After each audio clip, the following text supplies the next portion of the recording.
Que la paix du Seigneur soit sur toi.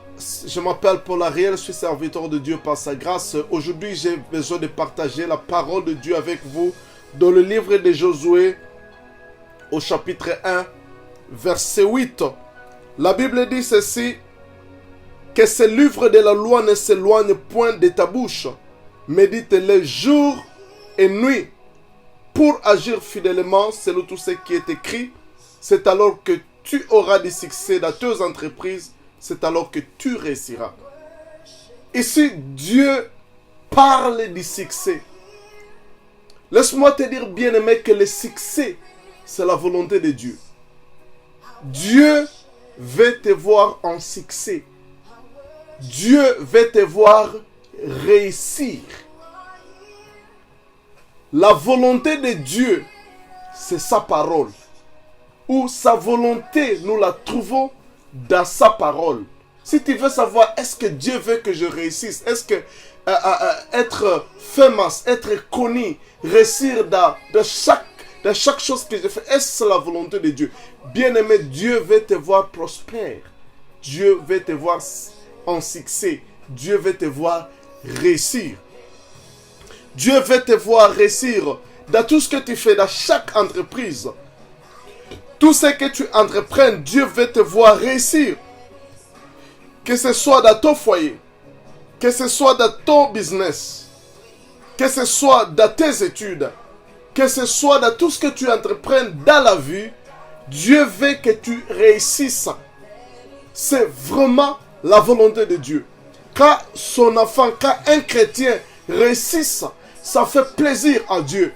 Parce qu'aujourd'hui, les gens critiquent les pasteurs qui sont dans la prospérité, comme mon père, mon mentor spirituel, Kenneth Copeland, quand il change des avions comme des vêtements, les gens les critiquent, non, these prosperous preachers, ces prédicateurs de prospérité. Bien aimé, ils ne sont pas prédicateurs de prospérité, ils sont prédicateurs de l'évangile. Mais dans l'évangile, il y a la prospérité. Parce que si tu lis dans le livre de Jean, 3 Jean, la Bible dit, laissez-moi lire ce verset. 3 Jean dit ceci, c'est un seul chapitre.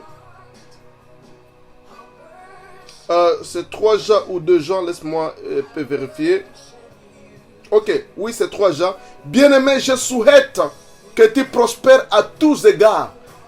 Ici, c'est Dieu, c'est la parole de Dieu, c'est le Saint-Esprit qui a inspiré Jean à écrire ces écrits. Il dit, bien-aimé, je souhaite que tu prospères à tous égards. Et que tu sois à bonne santé, comme prospère le temps de ton âme. Notre âme est déjà sauvée, notre âme est déjà régénérée, notre âme est née de nouveau.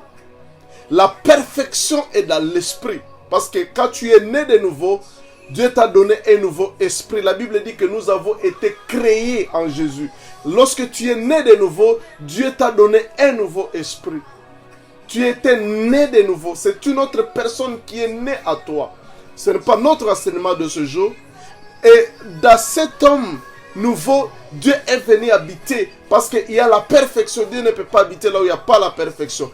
Et maintenant, Dieu dit, je veux que tu prospères à tous égards. Dieu veut que tu prospères à tous égards. Ce n'est pas seulement spirituellement. Dieu veut te voir prospérer spirituellement, physiquement, financièrement, sanitairement, dans tous les domaines. Alors, je n'ai pas à m'atteler là-bas, mais je vais te faire voir tout simplement que Dieu veut te voir prospère. La prospérité, c'est la volonté de Dieu. La prospérité n'est pas quelque chose d'étrange à Dieu. Voilà pourquoi il dit ceci dans Deutéronome 30, verset 8. Deutéronome 30, verset 8, il est écrit, Deutéronome chapitre 30, verset 9. L'Éternel, ton Dieu, te comblera de biens en faisant prospérer tout le travail de tes mains et les fruits de ton sol, car l'Éternel prend plaisir à ton bonheur, comme il prend plaisir à celui de tes pères. Car l'Éternel prend de nouveaux plaisirs à ton bonheur, comme il prenait plaisir à celui de tes pères. Dieu trouve du plaisir de voir son peuple prospérer. Ça plaît à l'Éternel. Ça fait du bien à l'Éternel quand il voit son peuple réussir dans toutes leurs voies. Ça lui fait du bien. Quand Dieu te voit jouir de la vie, être en bonne santé, quand tu as l'argent, quand tu as tout ce dont tu as besoin, ça fait plaisir à l'Éternel. La richesse, quand Dieu voit son peuple réussir, bien aimé, la mentalité de la religion, nous devons la lever dans nos têtes. Parce que dans la religion, on nous a enseigné errer les pauvres en esprit, car ils hériteront le royaume de Dieu. Dieu veut voir son peuple réussir. La Bible dit, l'Éternel te Dieu te complaira de bien en faisant prospérer tout le travail de ta main. Bien aimé, tu dois réussir dans tes voies. Ton entreprise doit prospérer. Parce qu'aujourd'hui, il y a cette mentalité d'échec, de combat, de blocage dans la vie des gens. Mais la volonté de Dieu sur ta vie, c'est que tu puisses prospérer. Si tu ne prospères pas, ce n'est pas la volonté de Dieu. Tu dois te tenir debout et combattre ça. Alors, Dieu, dans le verset que nous avons lu de Josué, il nous montre la voie de la réussite. Il dit que ce livre de la loi ne s'éloigne point de ta bouche. Le premier secret pour réussir, c'est que le livre de la loi, que la parole ne s'éloigne point de ta bouche. Comment la parole peut être... il dit que le livre de la loi ne s'éloigne point de ta bouche. Comment expliquer que le livre peut être dans la bouche de quelqu'un? Non, il s'agit de la parole. Que la parole de Dieu ne s'éloigne point de ta bouche. Et Jésus avait dit ceci à Matthieu, c'est de l'abondance du cœur que la bouche parle. Pour que la parole de Dieu soit dans ta bouche, il faut que ton cœur soit abondé de la parole. Tu dois avoir l'abondance de la parole dans ton cœur et à retour, tu dois maintenant confesser cette parole. Ce n'est pas seulement des paroles positives comme le monde nous les enseigne, mais bien aimé, la parole dont on nous parle ici, c'est que l'enseignement, la parole de Dieu doit être dans ta bouche. Tu dois confesser la parole dans ta bouche. Tu dois dire la même chose que ce que la parole de Dieu dit. Ne parle pas. Quand il dit que la parole de la loi ne s'éloigne point de ta bouche, que la parole de Dieu ne s'éloigne point de ta bouche. Tu sais, beaucoup de gens aujourd'hui, ils ont des paroles négatives qui sortent dans leur bouche. Et laisse-moi te dire, Deutéronome et Proverbe dit ceci, que la mort et la vie est au pouvoir de la langue. Ce qui sort de ta bouche, bien-aimé, détermine ton futur. Ce que tu confesses, c'est ce qui arrivera dans ta vie. Je suis le fruit de ce que j'ai confessé hier. J'avais confessé, j'étais chez moi à Butembo. Je confessais que j'aurais habité aux États-Unis. Aujourd'hui, je suis aux États-Unis. J'ai traversé des montagnes et des vallées, mais je suis arrivé là où ma bouche avait confessé. J'ai prié pour que je puisse avoir une maison. J'ai déclaré, j'ai confessé. L'année passée, 2019, j'ai confessé que 2020, j'aurai ma maison. Je suis dans ma maison. Ici, je suis en train de vous parler à partir de ma chambre. J'ai confessé. Ce que tu confesses, c'est ce qui arrivera. Bien-aimé, tu dois confesser en te basant sur la parole. Tu dois confesser la parole de Dieu, bien-aimé. Ne confesse jamais l'échec. Voilà pourquoi Jésus-Christ, même quand il s'est présenté devant Bartimée, quand Bartimée a crié, il a crié, fils de David, aie pitié de moi. Jésus a dit, qu'est-ce que tu veux que je fasse pour toi? Il dit, que je voie le Seigneur. Bien-aimé dans le Seigneur, Jésus a vu que cet homme est aveugle et il a besoin de la guérison. Mais il voulait qu'il confesse ce qu'il veut voir. Bien-aimé, ce que tu confesses, c'est ce qui arrivera dans ta bouche. C'est ce qui arrivera dans ta vie, pardon. Et Romains chapitre 10, verset 10, dit ceci, c'est en croyant du cœur que nous sommes justifiés, c'est en confessant de la bouche que nous parvenons au salut. Bien-aimé, ce que tu confesses te sauvera ta vie. Bien-aimé, tu dois confesser ce que tu crois, ce que tu veux voir arriver dans ta vie. Cette femme qui souffrait l'écoulement du sang pendant 12 ans, elle a dit ceci, si je touche au bord de ses vêtements, je serai guéri. Elle a confessé avant d'être guéri. Et Jésus a dit, ta foi t'a sauvé. C'est-à-dire, la foi a fonctionné par la confession. Bien-aimé, sans confesser, la foi fonctionne par la confession. Nous devons confesser ce que nous croyons. Si tu ne savent pas confesser, bien-aimé, tu ne verras rien.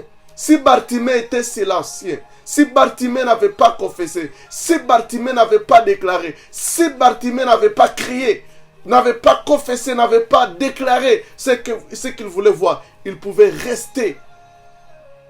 Il pouvait rester aveugle toute sa vie. Bien-aimé, fermer ta bouche, c'est fermer ton avenir.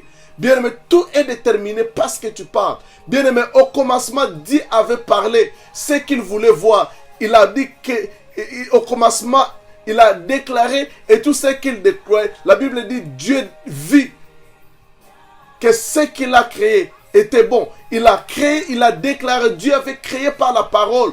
C'est par la parole que Dieu a créé. Bien-aimé, et toi aussi, par la parole, tu peux créer ton monde. Par la parole, tu peux créer ce que tu veux. La parole a la puissance créatrice. La parole est puissante. Voilà pourquoi la Bible dit ceci. Que celui qui est faible dise que je suis fort. Bien-aimé, quand tu es malade, dis que je suis guéri. Quand tu es dans la pauvreté, dis que je suis riche. Et que cela, bien-aimé, dans les choses, ce que tu déclares, s'écrive sur ton cœur et cela arrivera dans ta vie. La clé pour le succès, il faut savoir confesser. Il faut confesser ce que tu déclares. Parce que ta confession devient tes pensées. Et tes pensées deviennent ton caractère. Et ton caractère détermine ton avenir. Ce que tu confesses, ça devient ta pensée. Bien aimé, quand tu confesses, si tu lis dans Psaume 45, je passe.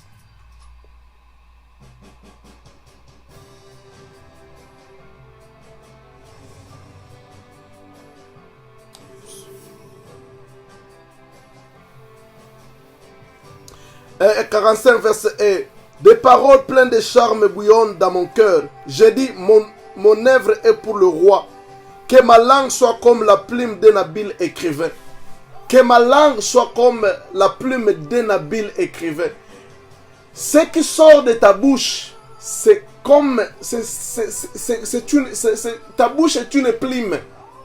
Que ma langue soit comme la plume d'un habile écrivain. Bien aimé, ce que tu confesses, ça s'écrit dans les livres de l'histoire. C'est comme écrire quelque chose. Ce que tu confesses, tu es en train d'écrire ce qui détermine ce que sera ton futur. Alors bien aimé, ça c'est le premier point. Pour réussir, pour être un succès, pour avoir le succès que Dieu veut dans ta vie, il te faut confesser la parole. Deuxièmement, il dit ceci, médite-le jour et nuit, que ce livre de la loi ne s'éloigne point de ta bouche. Médite-le jour et nuit. Médite-le jour et nuit. Tu dois apprendre à méditer la parole de Dieu. Tu dois prendre du temps dans la parole. Bien aimé, nous prenons du temps à la télévision. Nous prenons du temps dans la distraction. Mais bien aimé, si tu veux voir ta vie réussir, bien aimé, prends du temps dans la parole. Médite la parole jour et nuit. Focalise ta pensée à la parole. La méditation, c'est focaliser tes pensées sur une chose. Avoir le temps de méditation, c'est très très important. Même les gens de ce monde ont compris que la méditation est très importante. Le temps que tu focalises ta pensée sur quelque chose. Ici, je ne parle pas de la méditation mondaine, mais je parle de la méditation de la parole de Dieu. Par exemple, quand tu lis un verset qui dit que par ce maître-ci, nous avons été guéris. Tu prends du temps en méditer sur sa parole, sur cette parole. Par ce maîtrisir, nous avons été guéris. Est-ce vraiment je suis guéri? Mais pourquoi ma santé n'est pas bonne maintenant? Qu'est-ce qui ne va pas? Alors, tu médites, tu auras la solution. Focaliser ta pensée. Médite la parole. Deuxièmement, la Bible dit qu'en agissant fidèlement, c'est tout ce qui est écrit. L'action est très importante. L'action est ta part de responsabilité. Dans le chemin de la réussite, tu ne peux pas réussir à rester assis. Tu dois te lever et à passer à l'action. Que Dieu te bénisse. Amen. You can do.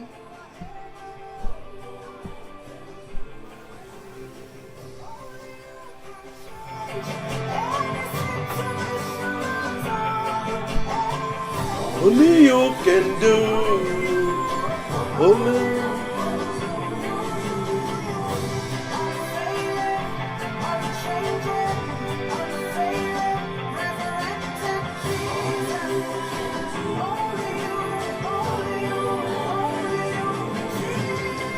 Only you can do.